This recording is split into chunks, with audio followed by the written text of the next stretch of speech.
Сен арманың қандай? Мен мысалы тележүргізуші болғым келеді. Мен осы арман орындалады деген нәрсеге мүлдем сенбеймін. Бәрі бір қатарынан орындала бермейді ғой.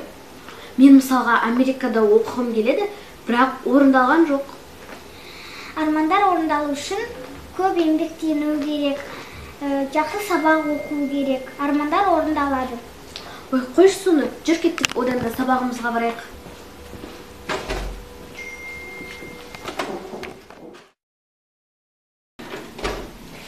Бәрі қайда? Бәрі қайда? Мен білгенмін сендердің келетіндеріңді. Сіз кімсіз? Балалардың бәрі қайда? Неге бұл жер қараңғы? Мен өзім де білмеймін. Светті біреу қойып кетті. Ал не болса, сиқыршымын. Сен сиқыршы болса, неге светті жақпайсың? Ой, қойшы сіздер, оған мән бермей қой. Одан да отырайық. Сендер неге маған сенбейсіңдер? Мен расымен сендердің армандарыңды орындаймын. Өтірік. Расымен бір армандарыңды айтыңдаршы. Маниға, сен арманға сенбейді екенсің ғой. Ол менің атымды қайдан біледі? Ал енді көздеріңді жұмып, өз армандарыңды елестетіңдер.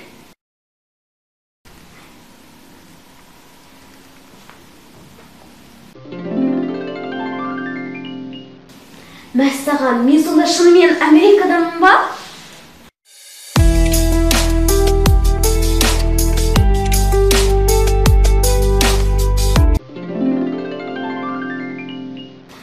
Вау, мен журналистпін ба?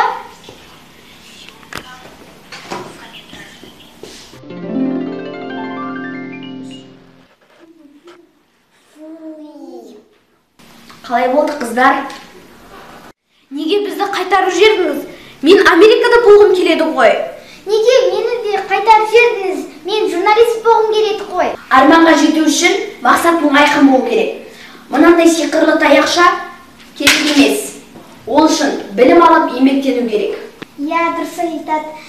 Арманға еңбекпен жету керек. Я, Зере, сен дұрыс айтыпсың.